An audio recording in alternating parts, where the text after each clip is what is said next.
여러분 안녕하십니까. 오늘이 일요일 날이죠. 2025년 9월 28일 오전 8시 10분을 지나가고 있습니다. 그래서 이제 전번 시간에 이어가지고 오자와 세이지 두 번째 시간인데요.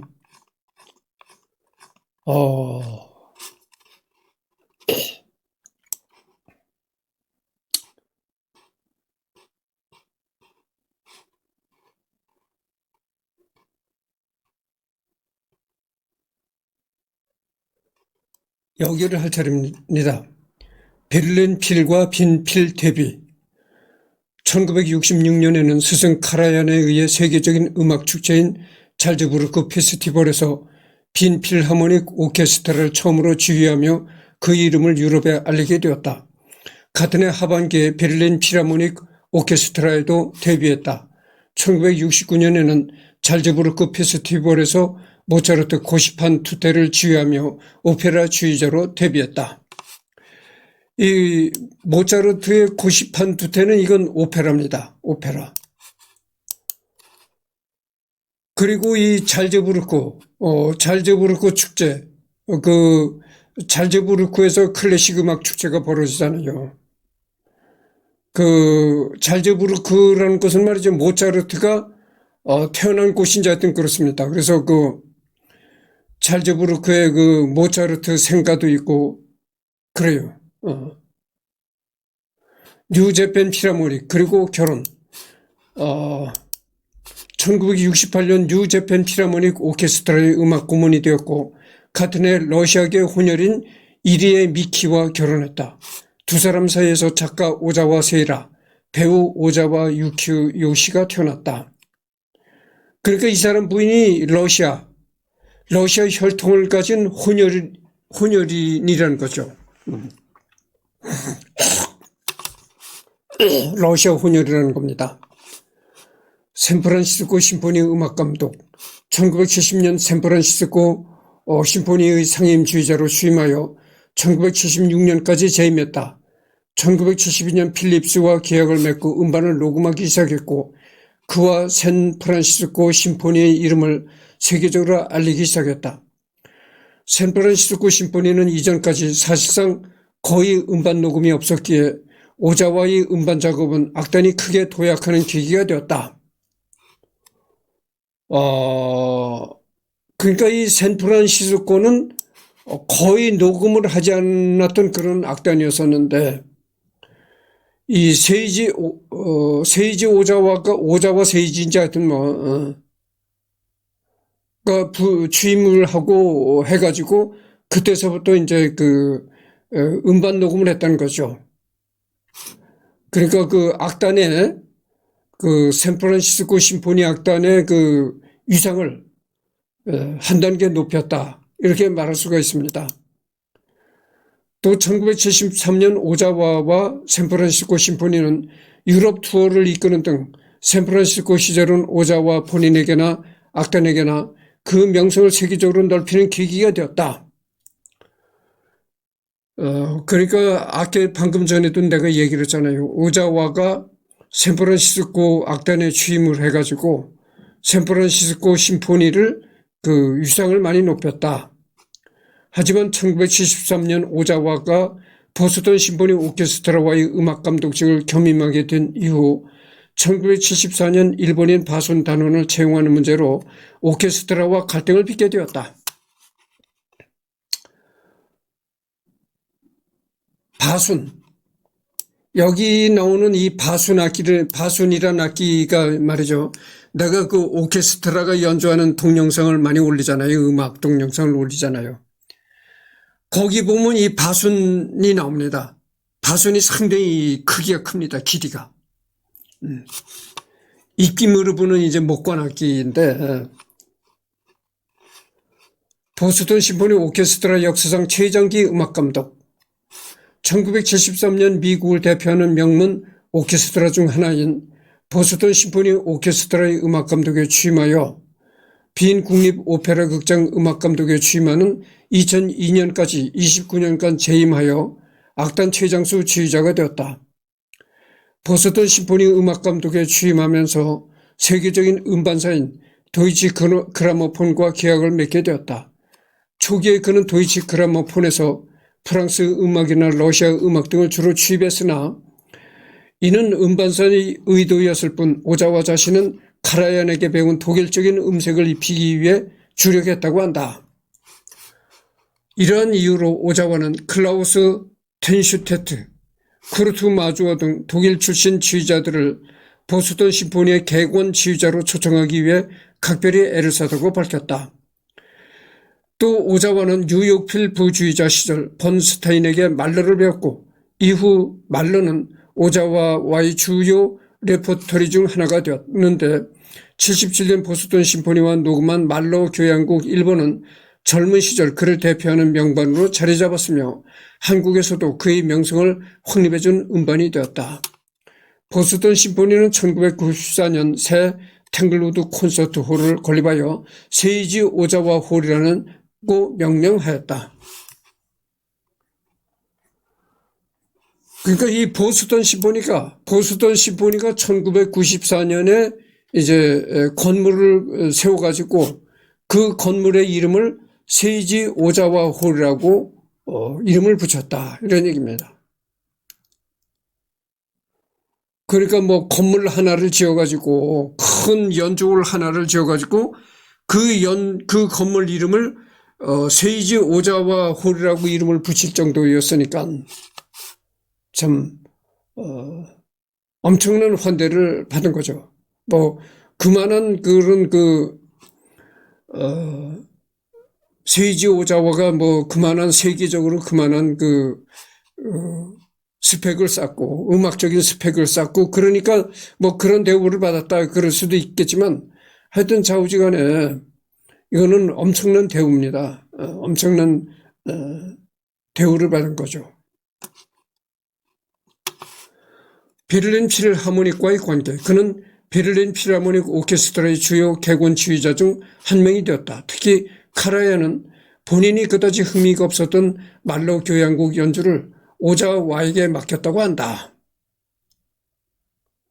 내가 언젠간에 음악사를 얘기하면서 이 작곡가 말러에 관해서 얘기했던 적이 있습니다. 구스타프 말러죠. 구스타프 말러인데 물론 말러도 참 유명한 작곡가죠. 작곡가인데 음악사의 길이 남을 참 유명한 작곡가입니다. 말러도. 그런데 개인적으로는 나는 그 말러의 곡을 별로 좋아하지 않는다 이런 얘기를 한 적이 있습니다.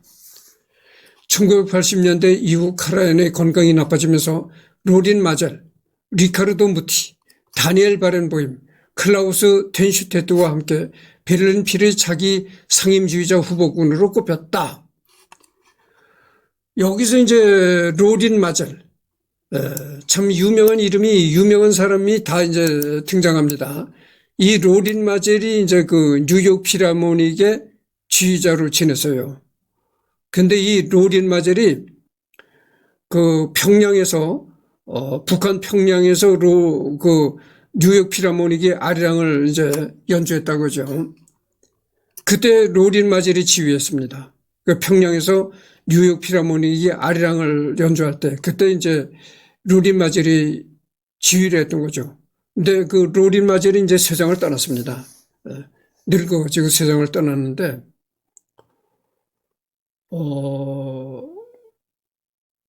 그때 내가 이 북한 평양에서 내 얘기가 좀 길어지더라도 들어보시오. 북한 평양에서 뉴욕 필이 그 아리랑을 연주할 때 그 영상만 보면 내가 눈물이 난다 이런 얘기를 했어요. 그러니까 또 누가 그래. 아이 울보 아니냐. 이승열이가 울보로구만. 울보가 아닙니다. 내 얘기를 좀 잘 들어보십시오. 그럼 왜 거기에 눈물이 났느냐. 이게 기막힌 일입니다. 생각해 보십시오. 북한이 1인 독재 국가예요. 1인 독재. 북한이란 나라는 김씨 일가만을 위한 국가다 이거예요. 그러게 그런 아주 그리고 뭐 조금만 잘못했다면 갖다 끌어다가 고사포로 총살을 하잖아요. 악독한 독재 국가다 이거죠. 그러게 악독한 독재 통치를 받는 그 수도 평양에 자유민주주의를 대표하는 뉴욕 필하모닉이 들어가서 그것도 다른 곡도 아니고 우리 민족 고유의 아리랑을 연주했다. 이거는 뭐 대단한 사건이죠. 그렇잖아요. 세계에서 가장 악독한 정권인 그 북한 땅에, 그것도 제일 수도에 이 지구상의 가장 자유민주를 대표하는 뉴욕 필하모닉이 들어가서 우리 민족 고유의 아리랑을 연주했다. 이거는 보통 사건이 아닙니다. 그럼 왜 이런 일이 벌어졌었느냐? 이 북한이 미국을 상대로 자꾸 속였어요, 미국을. 핵을 안 만들던다. 우리가 왜 핵을 만들겠느냐? 이 김일성이가 자기 입으로 그랬다잖아요. 우리는 핵을 만들지 않는다. 핵을 만들려고 해봐야 만들 기술도 없고, 기술 부족, 자금 부족, 핵을 만들 수도 없고, 만들 생각도 없다. 김일성이 그랬다잖아요.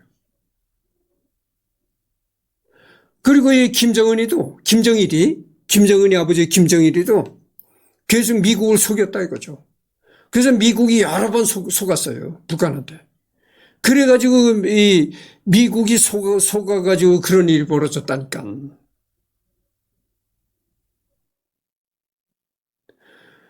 하여튼 그래서 그게 굉장히 굉장한 일입니다. 그 지구상 최고의 독재 통치가 생기는 그런 평양에 가서 이 지구상의 최고의 자유민주 국가를 대표하는 그런 국가의 뉴욕필이 들어가서 연주를 했다. 그것도 뭐 대중음악도 아니고 보수적인 음악계의 클래식 음악에 뉴욕필이 들어가서 연주를 했다. 이건 뭐 대단한 사건인 것이죠. 그래서 눈물이 났다 이런 얘기죠.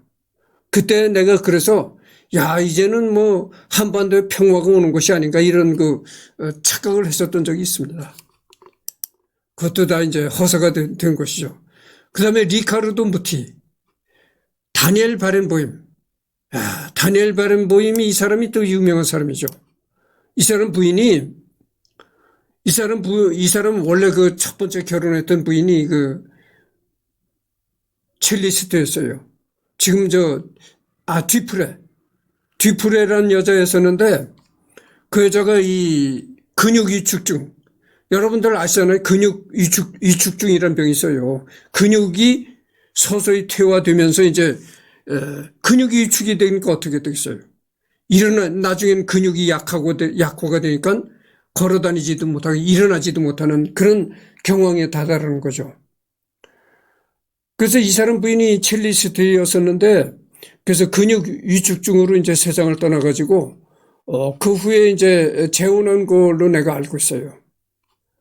클라우스 텐슈테트와 함께 베를린 필의 차기 상임주의자 후보군으로 꼽혔다. 80년대 후반 카라얀을 대신해서 베를린 필의 해외 순회 공연을 이끌기도 했다. 그러나 1989년 베를린 필의 상임주의자로는 클라우디오 아바도가 선출되었다. 대신 1989년 12월 31일 카라얀 4호 첫 베를린 필하모닉 송년 음악회를 오자와가 지휘하면서 베를린 필과의 관계가 여전히 원만함을 보여주었다. 이 송년 음악회 당시 오자와는 베를린 필하모닉 대공연장에서 칼 오르프의 카르미나 브라나를 지휘하였다.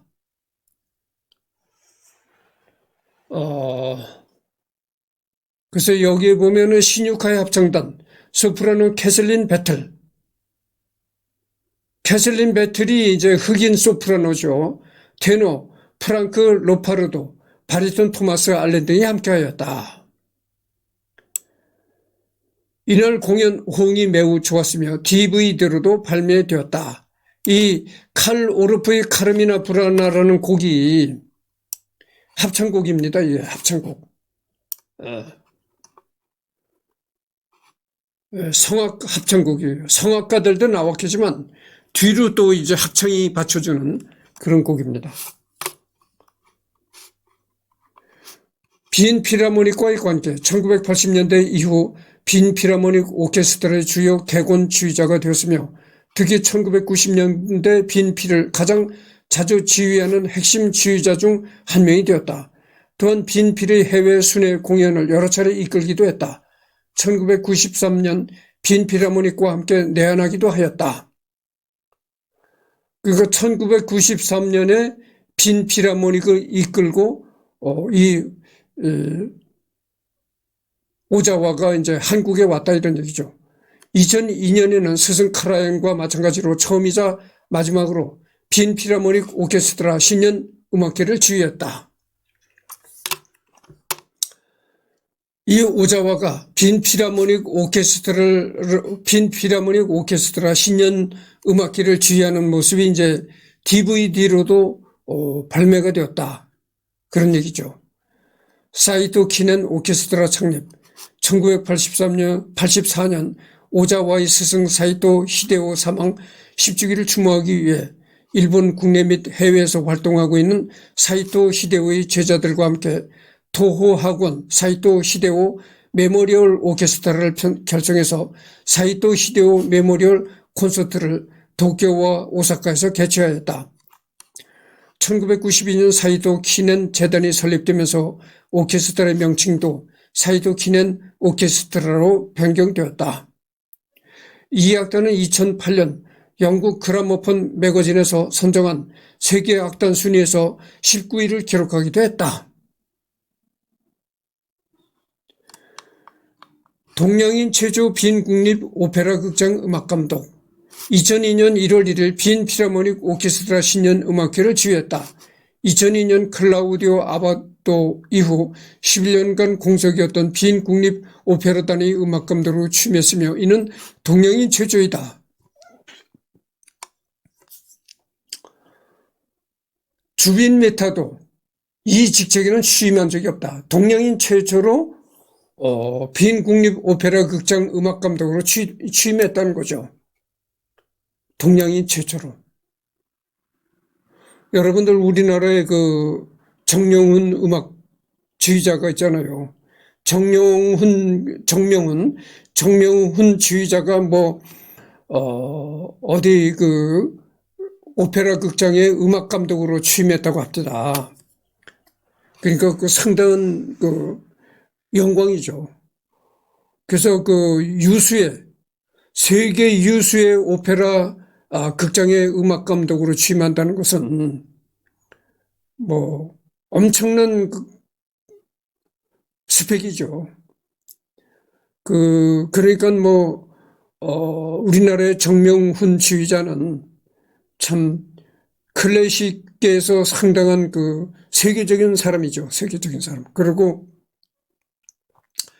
클래식 음악사에도 완전히 이름이 등재되고 그럴 사람입니다. 그러니까 우리나라 사람, 한국 사람으로서 서양의 그 유수한 오페라 극장의 음악 감독으로 취임했다는 것은 정말 대한민국의 영광이고 그 정명훈 본인에게도 영광이겠지만 대한민국에도 상당한 영광입니다.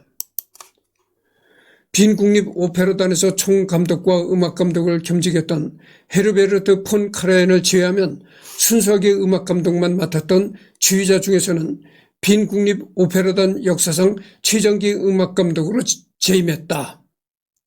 오자와 재임 당시 빈 국립 오페라단의 총감독은 1992년부터 18년간 장기 재직한 이오안 홀랜더이다. 2006년 대상포진과 폐렴에 걸리는 바람에 음악감독 활동을 일시 중단했지만 회복 후 다시 음악감독직에 복귀했고 이후에도 수년간 계속해서 활동했다. 2004년에는 빈 필하모닉과 2007년에는 빈 국립 오페라단과 함께 내한하기도 하였다. 대상포진과 폐렴에 걸렸었다 이런 얘기네요. 참 내가 이게 개인적인 얘기가 되겠는데 이 폐렴 예방 주사가 있어요. 내가 이 폐렴 예방 주사를 맞았거든요. 근데 폐렴 예방 주사는 한 번 맞으면은 그 평생 면역이 됩니다. 평생 안 맞아도 돼요. 한 번만 맞으면 평생 면역이 이제 유지가 된다 이거죠. 근데 내가 대상포진 예방주사도 내가 맞았습니다. 내가 왜 이렇게 건강에 신경을 쓰느냐. 여러분들 내가 몸이 재산이잖아요. 몸뚱아리가 재산이다 그죠. 그래서 이게 이렇게 건강에 신경 쓸 수밖에 없는 거예요.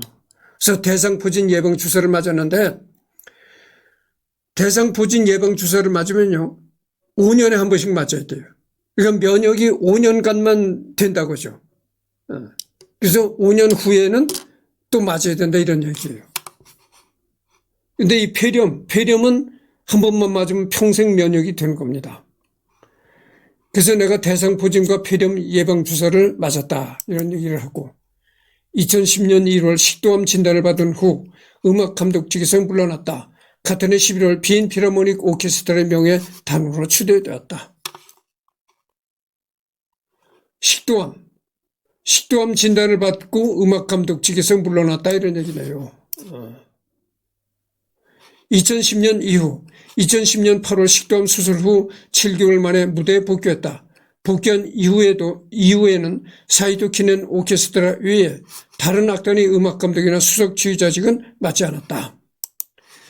2015년 케네디 센터 공로상을 수상했으며 2010년 11월에는 빈 필하모닉 오케스트라 명예단원으로 2016년 4월에는 베를린 필하모닉 오케스트라 명예단원으로 추대되었다.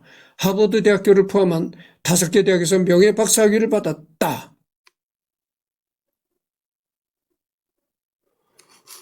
이것도 상당한 영광입니다. 베를린 필하모닉 오케스트라 명예단원으로 추대되었다. 이런 얘기입니다. 이게 상당한 영광이죠. 여러분들 야구를 갑자기 해봅시다. 훌륭한 야구 선수가 은퇴를 하면은 그 야구 선수가 달았던 번호를 영구 결변으로 남겨둔다고 하잖아요. 이게 그런 식인 거예요. 그런 식의 대우입니다, 이제. 그 베를린 필하모닉의 명예단원으로 추대됐다는 게 이건 뭐 음악가로서 상당한 영광이죠. 상당한 영광이고 더군다나 오자와가 서양인도 아니고 동양인이잖아요. 동양인이 이렇게 서양의 유수 악단의 오케스트라의 명예단원으로 이름이 올라갔다. 이건 뭐 대단한 영광이죠. 2015년 80세를 맞이한 이후로 급격히 건강이 악화되면서 하나의 공연 전체를 지휘하는 것도 힘들어졌다. 그래서 80세 이후의 공연들은 대부분 전반부는 악단 내 단원이 지휘를 대신하거나 단원들 간 신략으로 프로그램을 구성하고 오자원은 당일 공연의 후반부 지휘만 맡는 경우가 대부분이다. 2016년 10월 1일에는 산토리 홀 개관 30주년 기념으로 열린 빈 필하모닉의 도쿄 갈라 콘서트 중 일부를 지휘했는데 이 역시도 절반은 주빈 메타, 나머지는 절반은 오자와가 맡았다. 마지막 앵콜곡인 요한 슈트라우스 2세의 천둥과 번개 폴카에서는 메타와 오자와가 함께 포디움에 올라 지휘하는 퍼포먼스도 보였다. 이는 오자와가 1966년 8월부터 50년간 관계를 이어온 빈 필하모닉과 공식적으로 함께한 마지막 공연이기도 하였다.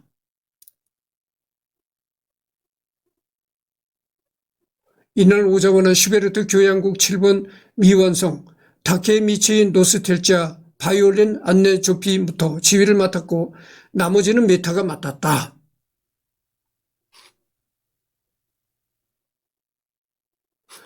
그러니까 이게 상당한 예우입니다, 이게.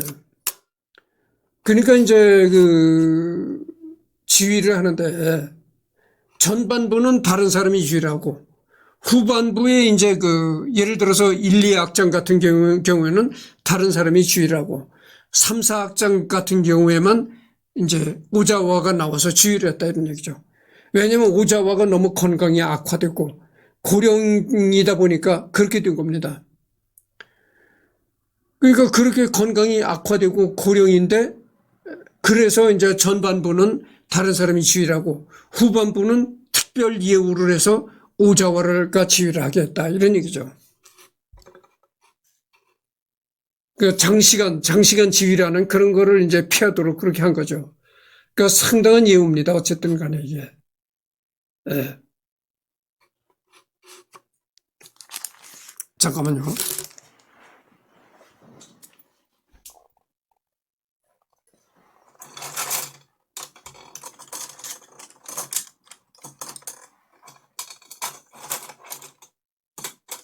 잠깐만 기다려 주십시오.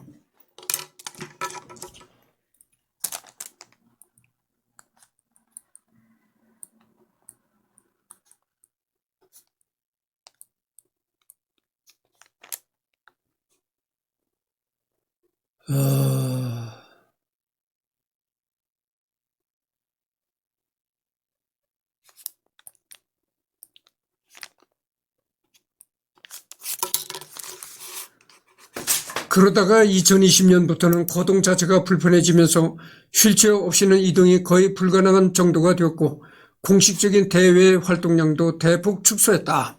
26분을 경고했습니다. 오자와는 2022년 11월 22일 공연 영상을 우주 탐사선으로 송신해서 생중계하는 프로젝트에 참여했다. 당시는 코로나19 팬데믹 기간이었기 때문에 무관중 공연으로 진행되었다. 이날 오자와는 일본 나가노현 마츠모토시에서 위치한 키스의 문화홀에서 휠체어에 앉아 사이토 키넨 오케스트라를 지휘하며 베토벤의 에그먼트 서곡을 연주하였고 연주를 마치고는 눈물을 흘렸다. 무대에서 퇴장할 때 시각장애인 바이올린 단원과의 악수를 빼놓지 않았다. 이 공연이 오자와 세이지 생애 마지막 주의이자 마지막 공식 일정이다. 생애 오자와의 인생 마지막으로 우주 탐사선으로 송신하는 생중계 프로젝트에 그런 연주회를 지휘했다 이겁니다. 사이토 키넨 오케스트라를 휠체어에 앉아 있는 상태로 지휘를 했다 이겁니다. 이것이 그 오자와 인생의 마지막 지휘였다. 사망 2024년 2월 6일 일본 도쿄 자택에서 가족들이 지켜보는 가운데 신부전으로 사망했으며 관련 보도는 그로부터 3일 뒤에 이루어졌다.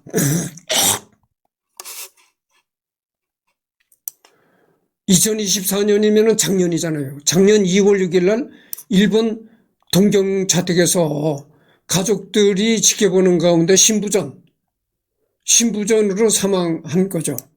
신부전이라는 것은 신부전 또는 우울혈성 신부전은 기능적 혹은 구조적 이상이 발생한 심장이 혈액을 생리적으로 필요한 만큼 충분히 짜내지 못함으로써 발생하는 임상적 증후군이다. 폐에서 공급된 신선한 피를 전신에 쉬지 않고 펌프질하는 심장은 크게 조직이 필요한 만큼의 피를 공급하는 기능과 뒤에서 들어오는 피가 쌓이지 않도록 퍼내는 기능으로 나눌 수 있는데 이 두 가지 작용이 충분하지 못하면 호흡곤란, 피로, 다리 부종 등의 증상이 발생할 수 있다. 신부전.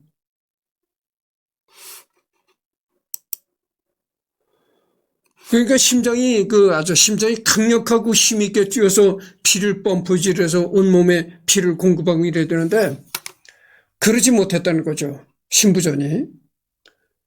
그러지 못하는 병이죠. 그렇게 심장이 강력하게 뛰지 못하는, 그래서 이제 피순환에 여러 가지 문제를 가져오는 그런 거죠. 역사상 가장 성공한 동아시아 출신 지휘계의 거장이다. 그동안 클래식 음악계에서 동양인이 좀처럼 진입하지 못해온 대표적인 영역이 지휘 분야인데 오자와가 실력과 명성을 인정받으면서 첫 성공 사례가 된 것. 활동 초기에는 동아시아인이 서양인의 음악을 제대로 이해할 수 있느냐는 질문을 수없이 받았다. 이 오자와 전에는 동양인이 서양 클래식계의 지휘자로 그렇게 진입하는 경우가 없었던 거죠. 물론 뭐 주빈 메타가 있기도 했지만 그 주빈 메타가 이 사람 후배인지 하여튼 내가 그건 모르겠습니다만은 하여튼 뭐 주빈 메타도 있긴 있는데 동아시아 출신으로서는 이 사람이 처음이다 그거죠. 오자와가. 서양 클래식계의 지휘자로 취임한 것은 이 클래식 사상 처음이다 이런 얘기죠.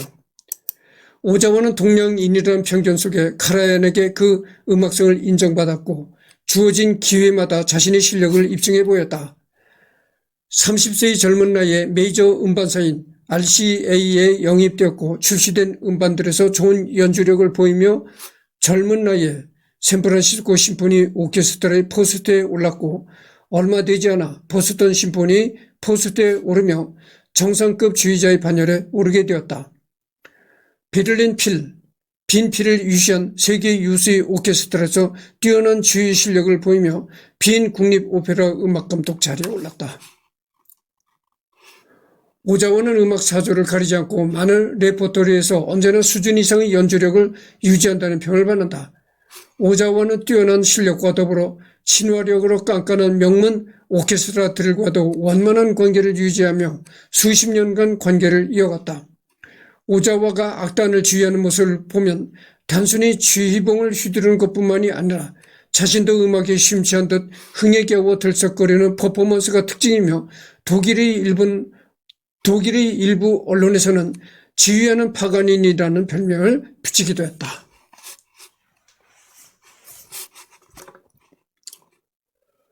가족 오자와 세이지의 아들인 오자와 유키 요시는 배우이다. 그의 둘째 형인 오자와 토시오는 일본의 유명한 동문학자이며 토시오의 아들이자 세이지의 조카인 오자와 킨지는 일본 시부야게를 대표했던 가수이자 사회운동가이다. 이 오자와가 쓴 책에는 오자와 세이지 시와 음악을 이야기하다 이게 있고 문학과 음악이 이야기한다 이런 얘기가 있다는 겁니다. 그러니까 이건 오자와 세이지가 쓴 책이 아니고 다른 사람이 이제 오자와 세이지에 관한 얘기를 쓴 책이다 이런 얘기입니다. 여담 첼리스트 무스티슬라프 로스트로포비치와 매우 친밀한 것으로 알려져 있다. 이 첼리스트 무스티슬라프 로스트로포비치 이 첼리스트가 굉장히 유명한 사람입니다. 첼로 연주자죠. 이들은 꼭 공연 준비가 아니더라도 골프, 스키 등 레저 스포츠를 자주 함께 즐겼다고 한다. 로스트로포비치 생애 첼리스트로서 마지막 공연, 지휘자로서의 공연은 2006년까지 이어갔다. 오자와가 음악 감독을 맡기도 했다. 2005년 6월 20일 드보르작의 첼로 협주곡을 연주한 것이며 이날 지휘와 악단은 각각 오자와 세이지와 빈 필하모닉이 맡았고 공연 장소는 빈 무지크 페라인이었다. 오자와 스스로 야구 관람을 매우 좋아한다고 밝힌 바 있다. 보스턴 심포니 음악 감독 시절 보스턴 레드삭스의 경기를 자주 보러 갔다고 한다. 이 오자와가 야구 경기를 관람하는 것도 좋아했다는 겁니다. 1993년과 2004년은 빈 필하모닉과 2007년에는 빈 국립 오페라단과 함께 내한 공연을 한 바 있다. 1993년 그리고 또 2004년, 2007년 이렇게 세 차례나 빈 필하모닉을 이끌고 빈 필하모닉 그리고 빈 국립 오페라단을 이끌고 한국에 왔었다 이런 얘기입니다. 그러니까 세 번이네요.